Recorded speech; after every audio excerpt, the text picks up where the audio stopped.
All right, everyone, it's Wednesday. This is the morning briefing from the Celtic Way.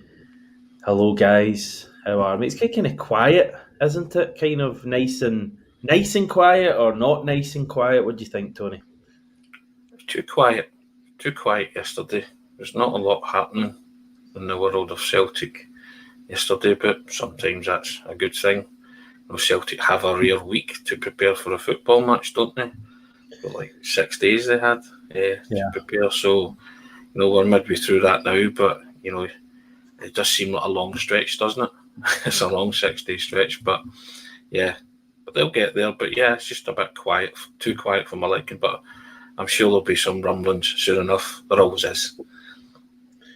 Sorry, I just realised I had my microphone out there, and I'm not even using that microphone, so it was just sitting there like an ornament. Hello, Ryan. How are you? Yeah, all good. I'm quite enjoying this little break with Celtic because it's been pretty full on since the international break. A game every 3-4 days, so you enjoy the 3 week and just looking at the players that are potentially out with injuries at the moment or recuperating and coming back, such as Alistair Johnson and Cameron Carter-Vickers. Not having that game in midweek can only help and boost their situations by not playing and recovering and recuperating. So yeah, no complaints from me on this side.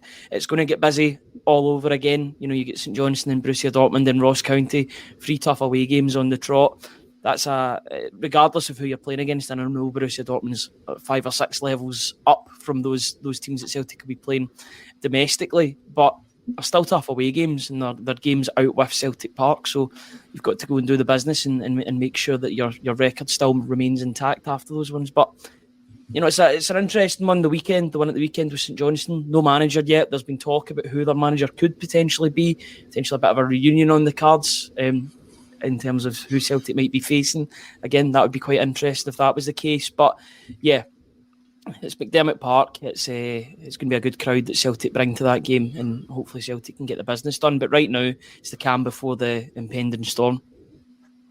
Yeah, it's 3 big away games. I was kind of thinking that earlier, that take Arne Engels, for example, and it feels like he's been at the club for ages. He's only played 3 matches, but he's not yet played a match away from Celtic Park. He's not sampled any of these other Scottish grounds. So I was thinking that on earlier today, that on Saturday it's going to be interesting to see how he and a few others get on this Saturday. It's a bit of a different weekend kickoff, Tony. It's a 5:45 kickoff, so it's going to be a long day before the game. Yes, it is a long day. Kind of days, nearly done, and you're going to start the football match, to be fair. But yeah, listen, the Celtic fans will travel up there in their numbers, won't they? And as they always do. And yeah, it'll be. I think we might be a wee bit raucous because it is a night game. Yeah. And I think players like Engels will just take that in his stride, like he has done so far. But I think he'll enjoy that, won't he? He'll get to sample, as you say, that vocal and vociferous away support, which they're there in their numbers, and they always are. And I'm actually looking forward to see how the team respond to that too, with those players in it. And Engels has played in a lot of decent stadia in Germany, and he's also sampled Celtic Park in the Champions League night, so nothing will faze him.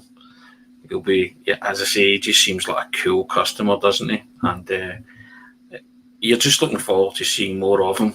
He's got a big part to play in Celtic's future, but the immediate future, these 3 games coming up, he's got a huge part to play in them.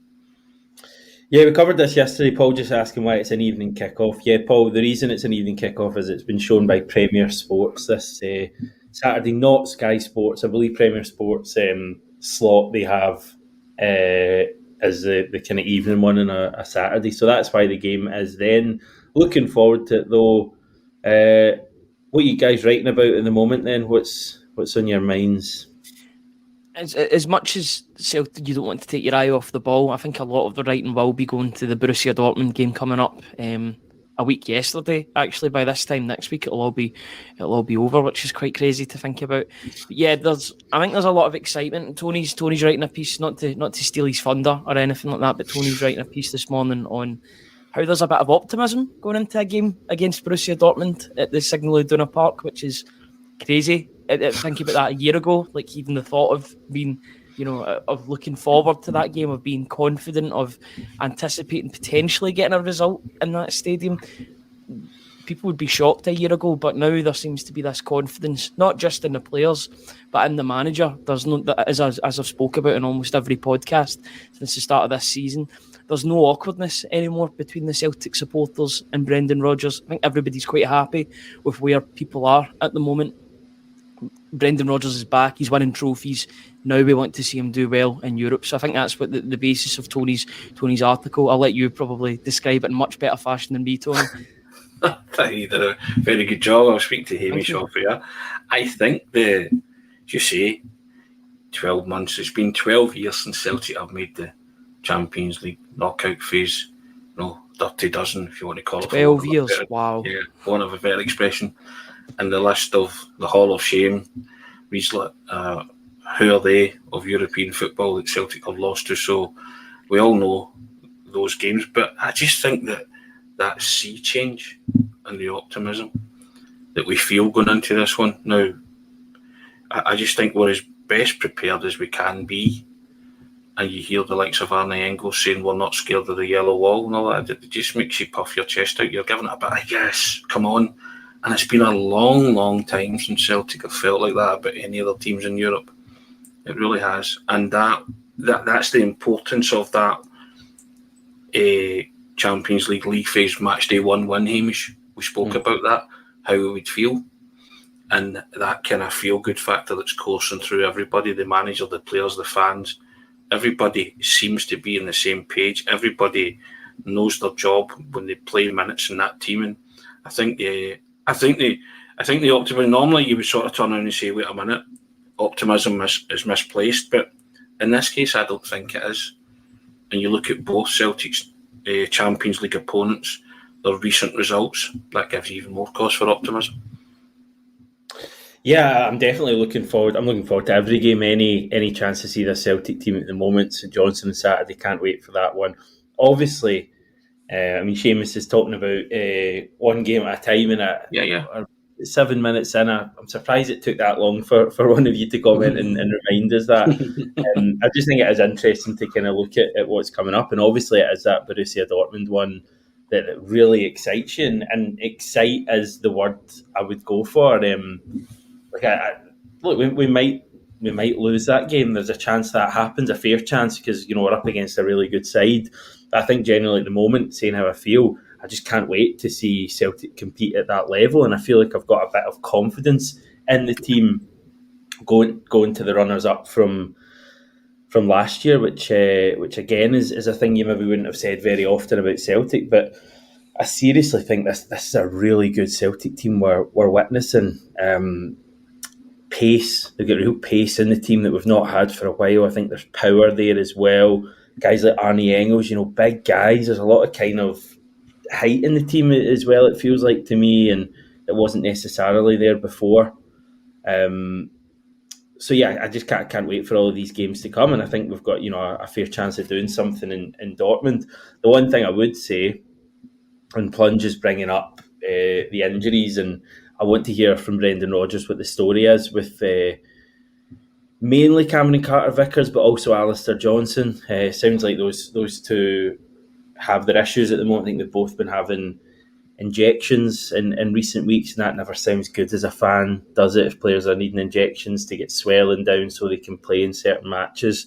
And obviously Carter-Vickers and Johnson are both so important for us. So I want to hear from Rodgers on Friday, what's the situation there, with Saturday in mind, but also Tuesday in mind as well, because the thought of going to Dortmund without Carter-Vickers and Alistair Johnson, that would fill me with a bit more fear, if I'm honest. So it's going to be interesting to see what's up with those two. Definitely, it would fill me with dread, if I'm being perfectly honest, without having those two main. They're the main components, in my opinion, of the defence. I know Scales has been great. Greg Taylor's also been great as well. So maybe I don't want to downplay their achievements, actually. But those two, when I think of the defence and the outstanding players in that defence, I think of Johnson and Carter-Vickers. just due to the quality that they've got and the fact that they've shown it before. Maybe not so much in Europe for Alistair Johnston, but what he's been shown domestically. But by all accounts, it sounds as if Brendan Rodgers has said that he'll be fine for that game and he'll be fine for the weekend as well, which is good news. He's one of the first names on the team sheet. The same for Carter Vickers if he is fit. You need these players for Dortmund. It's going to be a difficult game. I don't. Celtic will get chances in the Signal Iduna Park, but they need to be resolute defensively as well because, you know, Dortmund have got really, really good attacking players. I know they get beat 5-1, but they've got a really good striker up front right now in Garassi that played really well for Stuttgart last season, that knows where the goal is. You know, and they've got other players, Adeyemi, etc. So you need these top players in to deal with other top players that you're going to come up against. And I think Celtic can get a result in Germany. It's weird to say that, but you know, I just feel confidence with this team that something special could happen if everything goes right. A couple of things have to go right on both sides, to be honest. Celtic have to play really well. Borussia Dortmund maybe need to have an off night on the night, or maybe struggle to take their chances, fail to take their chances, and don't score as many goals as what you would expect them to at home. But this team, it's optimism at the moment. I don't know if it's misplaced optimism, but I'm feeling optimistic about the way that I know I've watched them this season. I've watched them against Chelsea, against Manchester City, two teams that are in good form. I know that was pre-season, but you've got to use that as a blueprint for Europe. If they can play like that, like they did against Manchester City and Chelsea in Europe, and hit teams on the counter, soak up pressure, and give the ball to Kuhn and Maeda on the wings, try and get the ball to Kyogo up front, then who knows? You know, they could give these teams a bloody nose, both Atalanta and Borussia Dortmund. As much as I think they'd both be bonuses if you get anything from those games. There are games to be had, you know, and there's games to be got out there, and I think it's high time that Celtic actually make a bit of an impact in Europe, is basically what I'm trying to say, long story short. Tony, Smell the Glove is worried that Rodgers is going to go with Stephen Welsh if Carter Vickers is out. I feel like it would be Trusty and Scales would be the defence. The only thing that may counter that is that both of them are left-sided. Steve was saying that if we have to put our trust in Trusty, he's good with that. Yeah, I think at this moment in time, if there's any problems with Cameron Carter-Vickers and Alistair Johnston, you wrap them in cotton wool until Tuesday. Give them every chance to make Tuesday. You don't even risk them against St Johnston. You know, Ryan was saying there's every suggestion that Alistair Johnston will be fit for both games.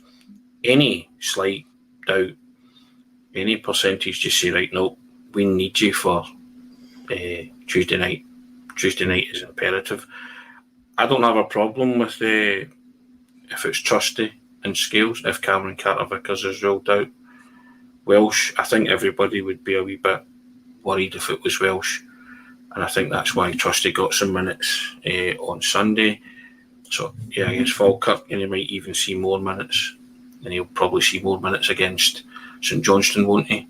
Because Cameron Carter-Vickers ain't going to play in that one, is he? So, don't think so. Yeah. So, as I say, I'm not particularly perturbed about the two of them being left-sided. You know, you just go and do the job. You know what I mean? It might be a wee bit awkward, but you can play the position, right? You're centre back, so just do what you're told and, you know, follow instructions, basically. You can do that, you know what I mean? So, but I think I would want it to be Trusty and Scales. I think your heart would be in your mouth if it was Welsh and Scales for Dortmund. So, and I think that's why the man at 6 million was bought. He was bought for these kind of games, so he has to play in these kind of games. And then you take your chance, don't you? But I still think that there's enough confidence there, and lots of things would need to happen. And we know we're facing last year's Champions League runners-up, but I think Celtic can go there and prove that they're as good a team as Borussia Dortmund, and I think we've all got confidence in the players and the manager to come up with a game plan to do that.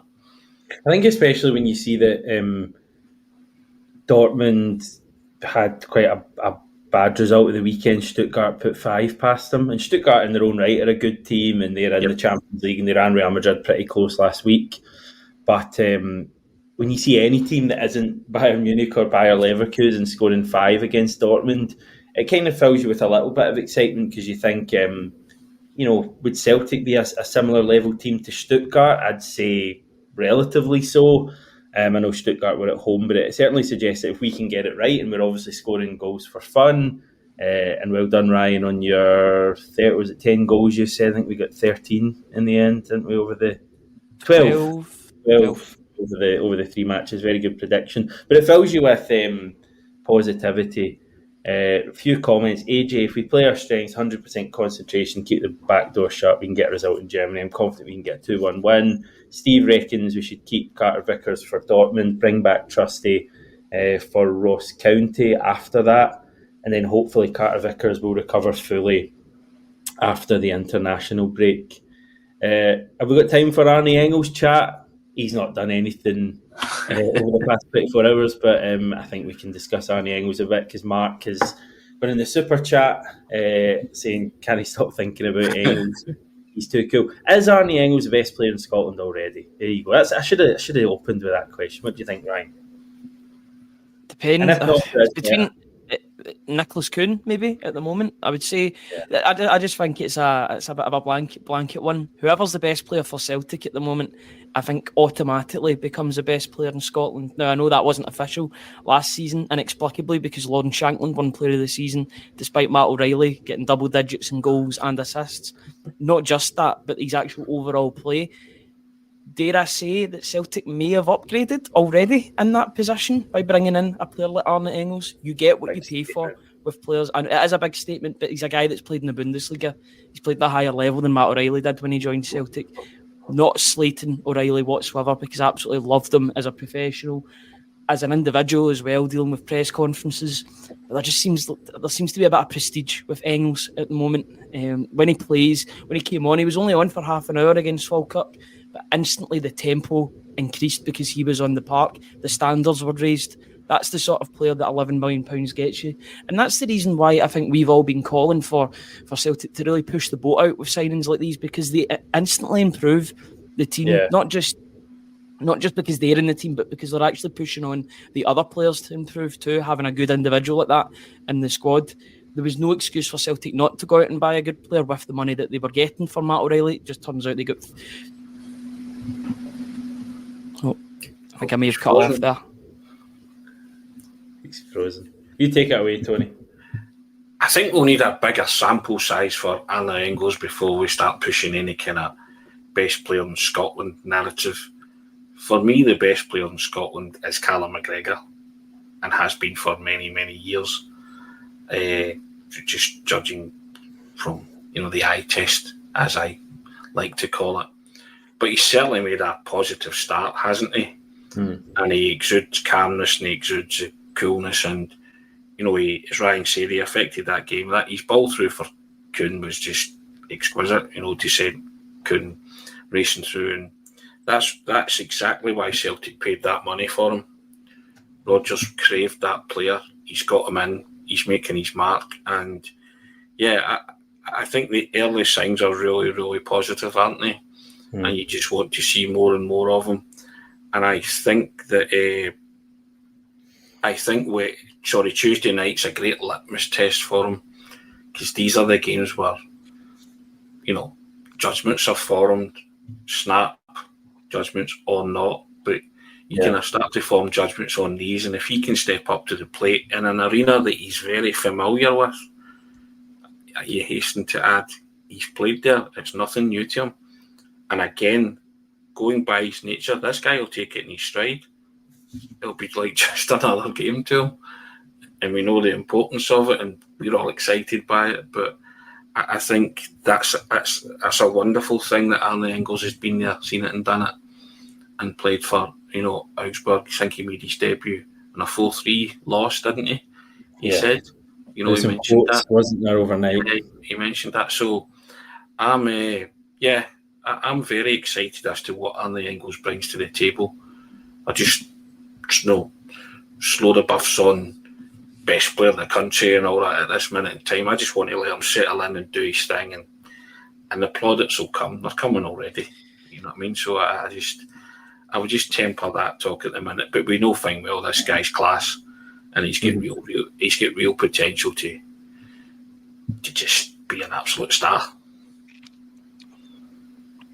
Right? Yeah, completely agreeing. Sorry for cutting off halfway through there. My internet is really not great this morning for whatever reason, so I'm on my hotspot. So it kind of goes up and down with the internet at the moment. The fact that we can even discuss that, and the fact that we're even kind of half saying he is the best player in Scotland and he's not even fully settled in yet. He's played 3 games.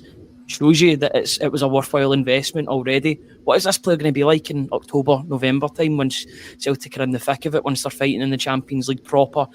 They've got 4 or 5 games in it. Maybe he's been Celtic's best player for all of those games put together, and this is just his level. This is what happens when you bring in a player that has been playing in a top 5 league, arguably the second or third best league in the world.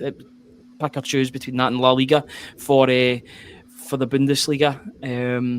But yeah, it's just such a great level to be playing at, and he will have learned so much playing against top quality opposition, because you get Bayern Munich, Borussia Dortmund, RB Leipzig, Stuttgart as well in recent years, and lots of different teams.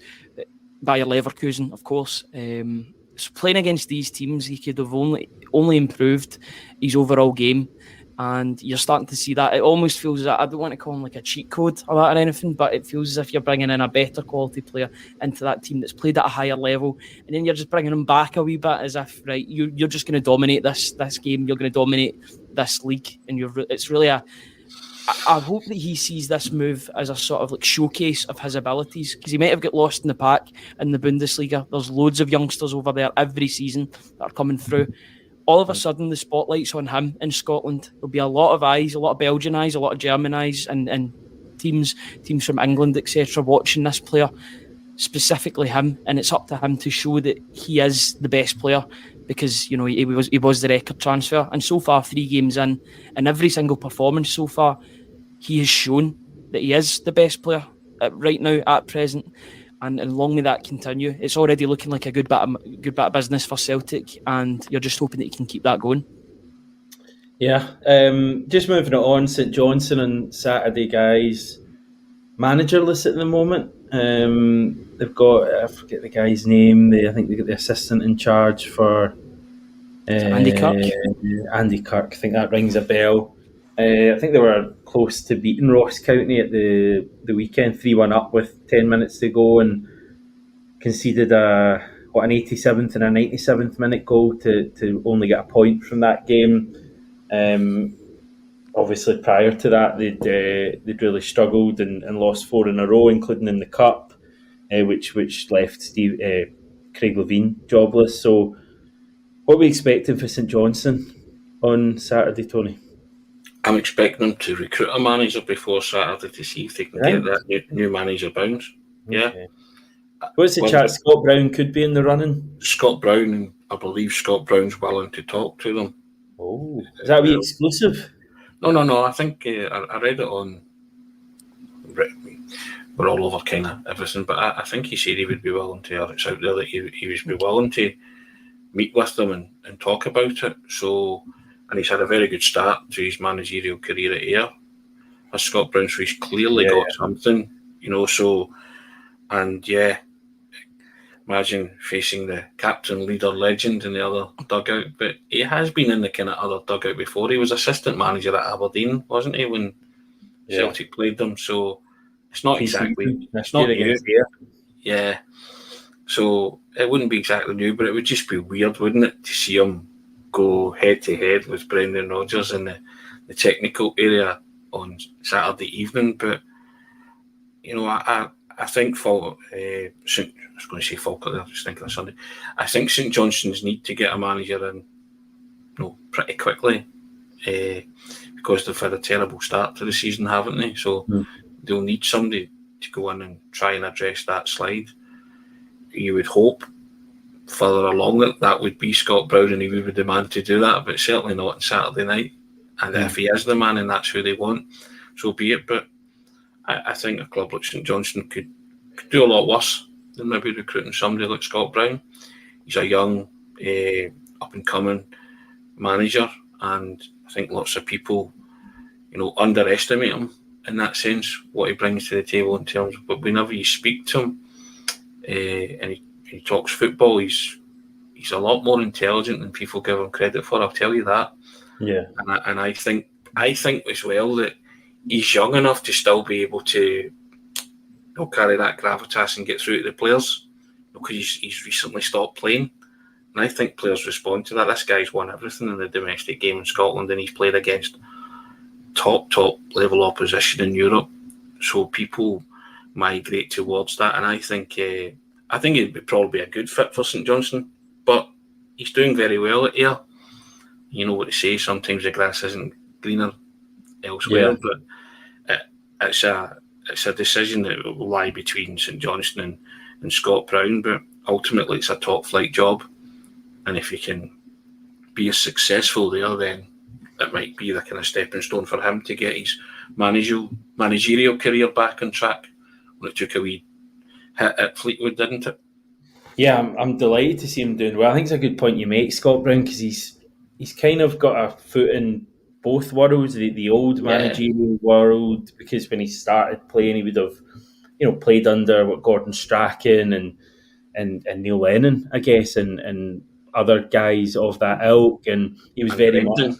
So yeah, but also he's kind of been at the tail end of stuff, and he'll be familiar with how football's changed. So that's why I think he's such an interesting manager, and I'm really glad that he's doing well at Ayr United this year, because the Fleetwood stuff started well, and I think we were all very keen in keeping an eye on Fleetwood for that season he was there. I remember watching an FA Cup replay they played against Vincent Kompany's Burnley. That's how kind of into Fleetwood I was, and I really wanted to see what Scott Brown, the manager, was like, because we obviously all absolutely loved him. Then he lost his job at Fleetwood, and he's gone to Ayr United. And last season it was kind of not great at Ayr, was it? Obviously, it came in halfway through the season, but I've got some family and friends that are Ayr fans, and they are absolutely raving about Ayr United this season. They say it's the best Ayr United have played, in forever, basically, and they go along, they actually enjoy watching Ayr United, and they've got that new stand that they opened again in the friendly against us, and it just feels like a good place. So, a club that are going places. So it'll be interesting to see if he does, if he is interested by the St Johnstone job, because they don't appear to be a club going places. But what you would say is Falkirk are also a club going places based off the weekend. So Ayr and Falkirk seems like a pretty close battle to get up, and obviously that's quite an open league. But delighted to see Scott Brown doing well, and it'll be interesting to see if he takes that job. Fine.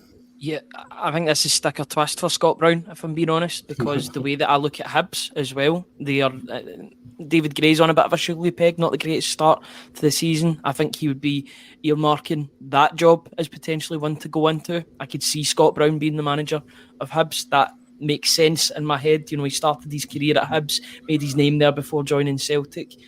It's all about progression for him, and Ayr United give him a great chance, a great opportunity, and he needs to think about, is it worth staying at Ayr? They've got this fight against Falkirk. I think Falkirk are going to be title contenders. They've won every game that they've played so far this season in the league. You've seen how good they were at the weekend. That's going to be interesting. Although there's more than two teams fighting for that title, it's a really interesting league, the Championship, at this moment in time. But, St Johnstone, does he go for it now? And then he potentially goes into a club that's going to be facing relegation, and it's not the best side. There's disciplinary issues at St Johnstone as well. If you look at the amount of red cards they've had already this season, is Scott Brown the best person to go in and try and get the discipline sorted at St Johnstone? I'm sure he's a lot calmer than what he was as a player. Although, to be fair, he did mellow a bit towards the end of his career, and he was good at watching out for yellow cards. That was something that I was quite impressed with him in the latter stages. Something that Brendan Rodgers probably helped him with as well, in terms of controlling his energy and controlling his emotions on the pitch.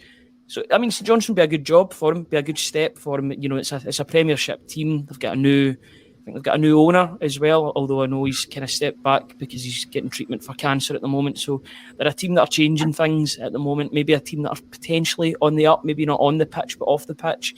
I think it'd be a good move for him, but it's one of those ones, does he stick or twist and maybe wait for that Hibs job to come around? Because, if history tells you anything, there will be a vacancy at Hibs at some point in the medium term future. That's just the way that they operate, and that's something that you've got to look at. But it's also something he's got to look at as well, because is he going to get that time at a team like Hibs? Obviously, I'm just speculating at the moment, but if you're getting linked with jobs, with vacant jobs, it means that you're doing a good job somewhere else. Good stuff. So, any other thoughts on Saturday evening? Then any different? The pitch is always a difficulty, but you'd assume it'd be all right. I can't claim to have seen any St Johnstone highlights recently, so I don't know what the pitch at McDermott is like. It's been good, Nick. This early in the season, just like it's a big statement, Tony. It's a big statement. It should be, shouldn't it? Should be. We're 5 games into the season. It should be all right. If it's cut up dreadfully, then clear. But I don't think that'll be an issue for Celtic. I still think they'll be able to get the ball down and play and cut a swathe through them, no problem. Take advantage of the fact that they are where they are. Celtic are where they are. So you just got to go there and impose your game and get another win on the board. That's your embodiment of the horses for courses argument, Tony. I'd be starting Ida against St Johnstone purely because of the pitch as well. You want a wee bit of chaos up front, and I think he'll bring that. Also, the physicality of St Johnstone as well. Sometimes I think you're better combating it with a smaller player like Kyogo, who fight fire with water with Kyogo. They probably wouldn't want to come up against a smaller attacker, but Ida, I think he's in good form at the moment. I would give him that chance. I would let Kyogo come off the bench and then maybe start against Borussia Dortmund. But lay down the gauntlet to Adam Ida and say, right, if you get a couple of goals, you could be potentially leading the line against Borussia Dortmund. It's an exciting position to be in, where there's actually 2 really good strikers vying for that one spot at Celtic, and it should bring out the best in each other. Yeah, everybody remembers the Giacomakis goal as well at McDermott Park, don't they? The late one. Mm-hmm. And it took McCarthy, Bernabei. Yeah. So I always think McDermott Park's that kind of game. Yeah. And that horses for courses. So in my head, anyway, I was starting Ida on Saturday night. Ida stays in my team. For Dortmund, I think it might be a bit different. I'd maybe play Kyogo because I want a bit more in terms of Dortmund. Yeah. I think Kyogo's clever enough to handle that. He's been over the course of this 4. He can score goals. He can hold it and link it up. Well, that's just my thought process. Don't know what the manager's thought process will be in that, but I'd start Adam Ida on Saturday night, and Kyogo starts on Tuesday for me. I would start Ida Saturday and the following Sunday against Ross County. Yeah. And I would start Kyogo against Dortmund. I think the pace away to Dortmund is going to be crucial, because they are clearly going to leave gaps, and it's a big pitch that. Yeah. Signal Iduna Park, so I fancy the pace in behind, and equally I think Adam Ida's deserved a chance to start a few matches as well, so I think it's a great place to be in. Prior to Ida coming and us knowing about Ida, it would have just been Kyogo's going to play all 3 games, because we didn't feel the same way about Kyung-Yu. None of us would have been saying should start any of these games, I don't think. So delighted that we've got options now and can't wait for it. Okay, Brown Warrior saying the pace will come for Kun and Maida. I want a third bit of pace. I'm greedy, Brown Warrior. Why not have 3 players who are absolutely flying up the top end of the park? Anything else, guys, before we head off? I'm just enjoying. I'm enjoying the calm before the impending storm. To be honest, as I said at the start of this briefing, I think it's good to sort of take stock on what's been a tremendous start to the season in all competitions for Celtic. You've got to enjoy these 3 weeks while they come, while they're here, because there's not a lot of them between now and Christmas and after that as well. So it's a good time to take stock and really bask in the fact that Celtic have had such a tremendous start to the season. You look at that compared to last season, the fact that they were dropping points in silly games. Now we're moaning about Celtic conceding goals, just conceding 1 or 2 goals a game. That's how nitpicky it is, because it's been so good at the start of the season. So it's a great position to be in. I think everybody's delighted with the way that things are going, delighted with the signings, maybe looking for a bit better against Falkirk last week, but at the same time they got the job done, they scored 5 goals. And now we're just looking forward. It's a really good place to be in at the moment, and long may that continue. Okay, thanks everyone. Thanks for tuning in and commenting. Always enjoy hearing what you've got to say. So much appreciated. And yeah, we'll return tomorrow. We'll be a day closer to the weekend, and there'll be no doubt plenty to chat about. So chat to you then.